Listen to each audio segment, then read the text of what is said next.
Kapapasok na balita, isang bagong low-pressure area sa labas ng Philippine Area of Responsibility ang nabuo ayon sa Philippine Atmospheric, Geophysical and Astronomical Services Administration. Sa ulat ng Pag-asa, nabuo ang low-pressure area bandang 2:00 ng madaling araw at huli itong namataan 1,605 kilometers ang layo sa silangan ng northeastern Mindanao. Wala pa naman daw direktang epekto ang nasabing low-pressure area sa alinmang bahagi ng ating bansa ayon sa Pag-asa. Samantala ang northeasterly wind flow, easterlies at localized thunderstorms ang kasalukuyang nakakaapekto sa ating bansa.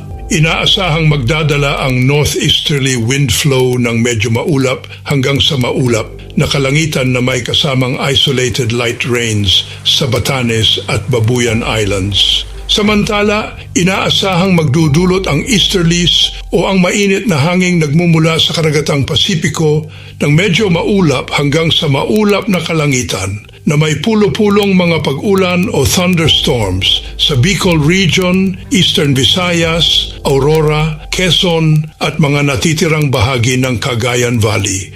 Medyo maulap hanggang sa maulap na kalangitan na may pulo-pulong mga pag-ulan o thunderstorms din ang inaasahang mararanasan sa Metro Manila at mga natitirang bahagi ng bansa dahil sa localized thunderstorms. Para sa kabuuang ulat panahon, pakinggan niyo mabuti mga kababayan mula sa weather specialist ng Pag-asa.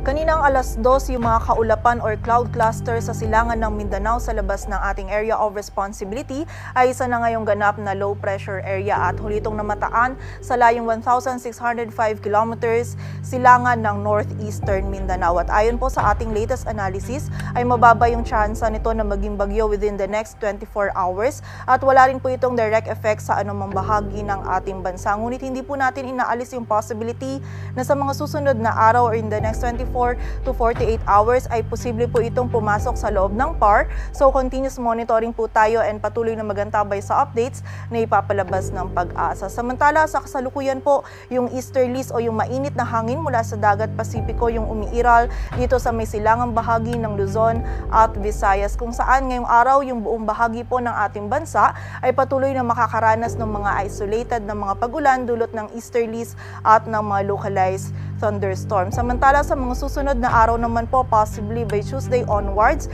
is magiging mataas naman po yung tsansa ng mga pag-ulan, pagkidlat at pagkulog. Dito yan sa may silangang bahagi ng Luzon, lalong-lalo na dito sa may mainland Cagayan Valley, dulot naman po yan ng shear line. So pag-iingat po para sa ating mga kababayan sa posibilidad ng mga pagbaha at pagguho ng lupa.